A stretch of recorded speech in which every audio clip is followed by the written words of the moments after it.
Muchas gracias, amigos, por esta visita. Agradezco al ingeniero Víctor Murray que nos ha hecho el contacto para que ustedes conozcan el reactor nuclear. Entiendo que ustedes son estudiantes de ingeniería electrónica. Realmente la física, sobre todo la física moderna, básicamente se concentra en comprender la física del electrón. La física del electrón pues es la base de todo lo que tenemos ahora como tecnología.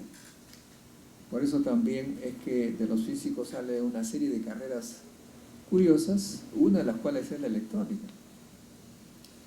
La otra carrera afín a la física es la optoelectrónica, ingeniería en optoelectrónica en Estados Unidos. Porque de los laboratorios de física pues salen casi siempre los grandes instrumentos que hoy en día pues sirven a la humanidad en los diferentes campos de las aplicaciones. Por ejemplo, hace unos 20 años estaba por la Universidad de Surrey en Inglaterra, y allí me encontré con unos físicos que estaban haciendo unos aparatitos chiquitos del tamaño de una lata de Coca-Cola, y era medio cilíndrico, y tenían en el centro a un ratoncito. ¿Qué le hacían al ratoncito estos físicos? Parecían ya biólogos, ¿no? Y me decían que estaban probando un nuevo instrumento que consistía en detectar lo que salía de radiactividad del ratoncito, al que le habían inyectado una sustancia especial, un fármaco, con algunos átomos radioactivos excitados, y que ese aparatito, que parecía un cilindro del tamaño de una lata de Coca-Cola, le iba a dar las señales para ser procesado por una computadora. Me mostraron la computadora y efectivamente se veía allí cómo en cierta manera funcionaban los órganos de este ratón. Ese fue el primer aparato, un prototipo de lo que sería lo que hoy ustedes conocen como los equipos de imágenes médicas, como son la tomografía computarizada, la resonancia magnética nuclear y una serie de otros equipos que son usados hoy en todo el mundo. En el Perú, hace unos 10 años más o menos, empezaron a llegar estos equipos, pero el prototipo fue hecho por físicos e ingenieros electrónicos, puesto que básicamente de eso se trata, de recibir señales para procesarlas adecuadamente.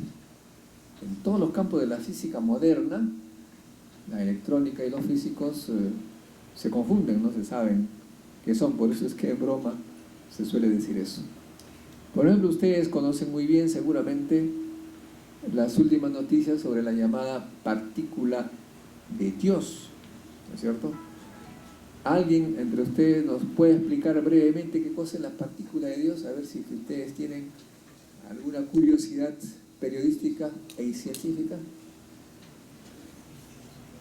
A ver, por favor, se van a entrenar ustedes para conferencistas. ¿Quién ha sido el curioso que se puso a tratar de comprender qué cosa es la partícula de Dios y estos experimentos?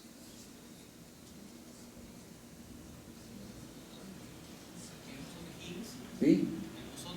A ver, usted ya pase para acá. Acá tiene que ser. Bueno.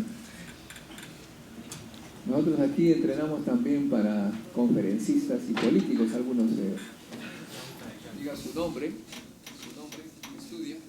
Luis Sánchez, electrónica. ¿Qué cosa es el bosón de Higgs?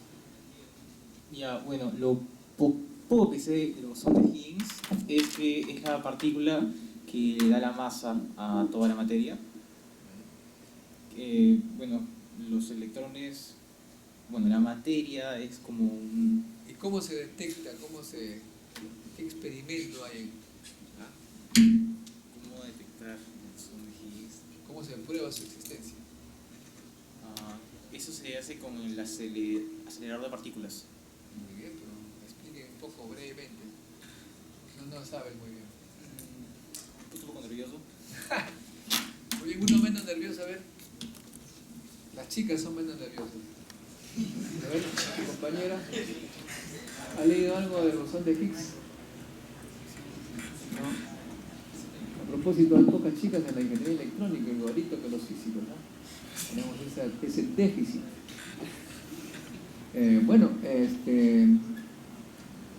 Esa es pues la diferencia entre el físico y el electrónico, que el físico es mucho más curioso y se mete a estudiar cosas que no sirven para nada, ¿no? Porque el bosón de Higgs no sirve para nada, salvo para comprender cómo funciona el universo. Sin embargo, a pesar de que el bosón de Higgs no sirve para nada, para demostrar su existencia se ha gastado más de 10.000 millones de dólares. ¿Y en qué consiste la demostración experimental? Como lo dijo, ¿cómo te llamas? Luis. Como dijo Luis, se usa aceleradores. ¿Para qué es un acelerador? Para acelerar partículas pequeñísimas. Y en el caso que estamos hablando, un acelerador circular, una circunferencia de 27 kilómetros. Las partículas se aceleran y entonces su velocidad va aumentando, en este caso son protones, va aumentando hasta llegar a velocidades muy cercanas a la velocidad de la luz, que es aproximadamente 300.000 kilómetros por segundo. Y una vez que alcanzan esas velocidades se les hace chocar frontalmente, como dos autos que chocan frontalmente.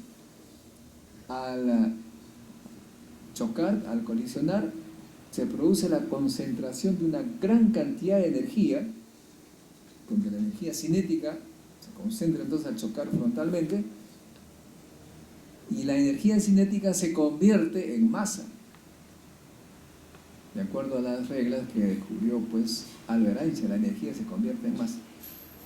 Al inicio eran dos protones que colisionaban, pero la masa que se produce de ese choque es centenares de veces más que la masa de un protón. Es decir, como si ustedes chocaran dos automóviles que pesa cada uno 1 tonelada, y que producto de ese choque aparecen cosas que en total son 100 toneladas, o 100, o 120, o 140. Esa es la parte que es necesario saber para qué sirven los aceleradores.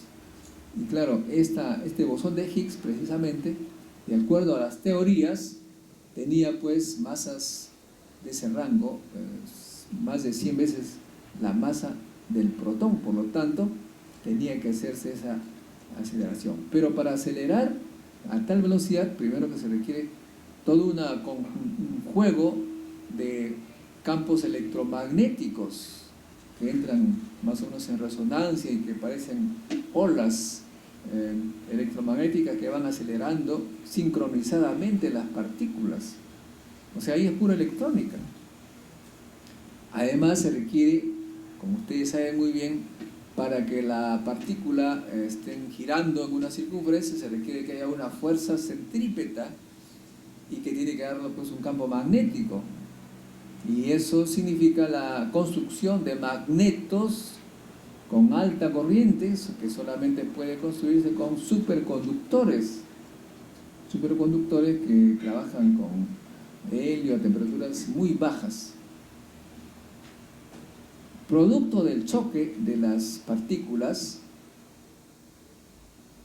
no resulta una sola partícula, sino innumerables partículas que salen disparadas del choque en toda dirección, y justamente de ese choque tan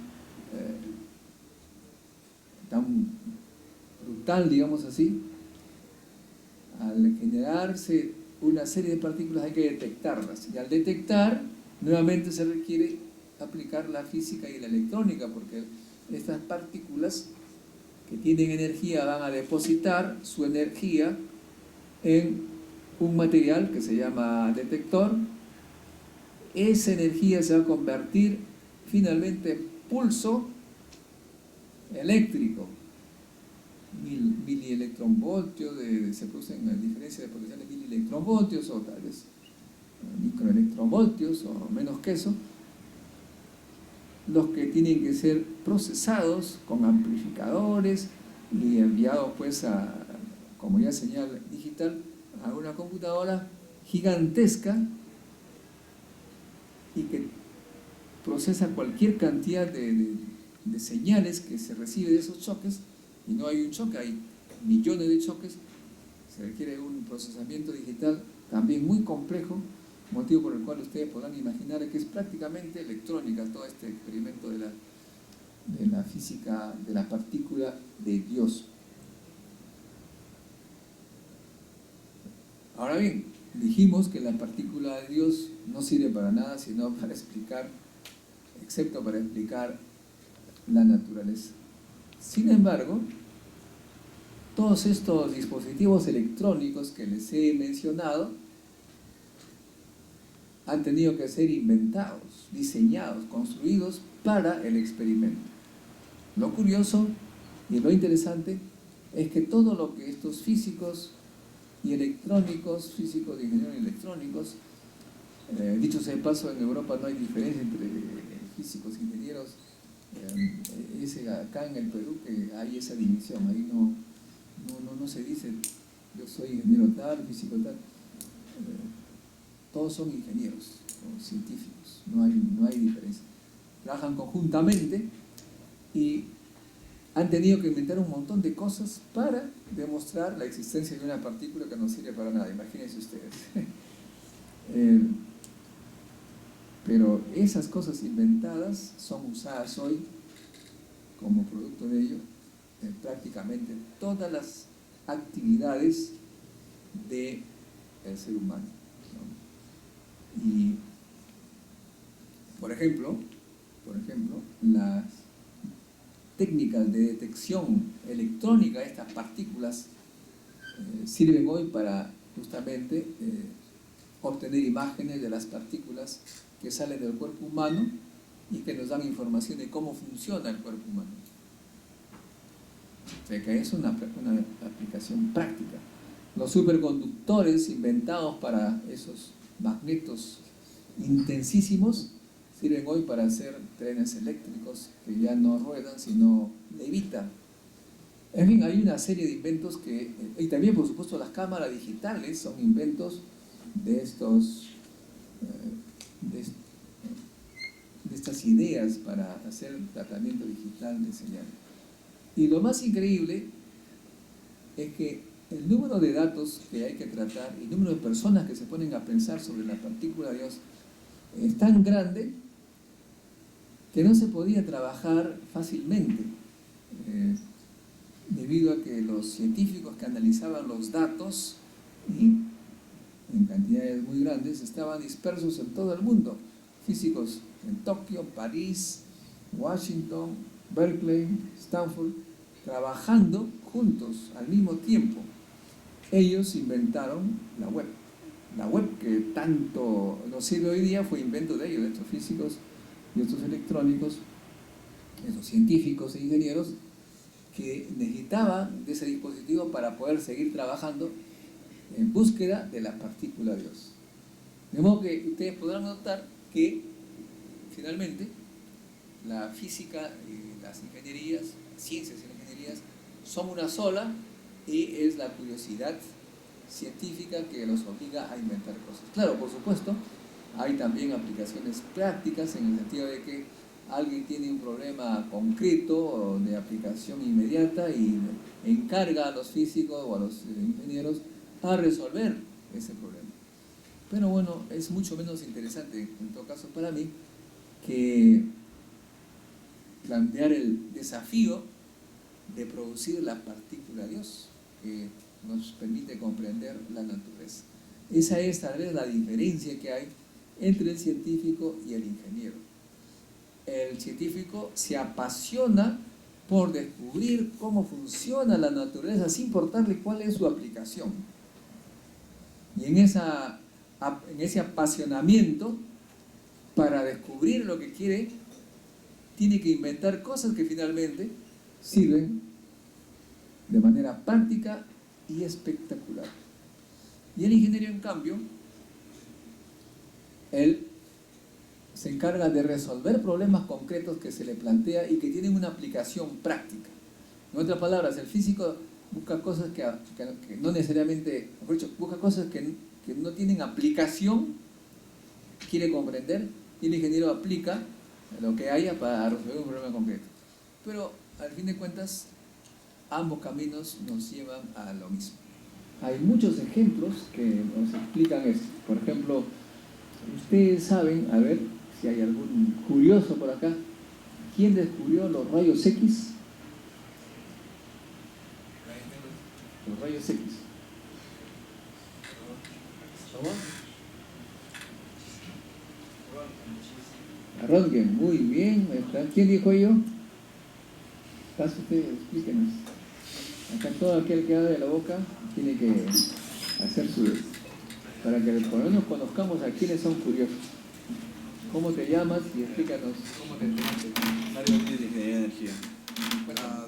Tengo entendido que nuevamente le puso rayos X porque no conocía la frecuencia de ese tipo de longitudes de onda. ¿Y el experimento que sirvió para...? Fue sobre una especie de bombardeo de electrones, si no me equivoco. Más o menos, está por ahí, muchas gracias. Algo es algo, ¿eh? Un aplauso para...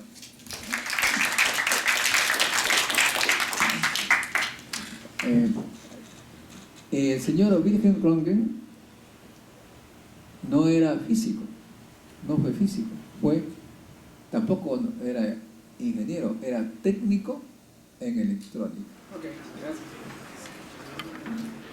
Bueno, muchas gracias. El ómnibus electrónico nos va a llevar. Hasta pronto.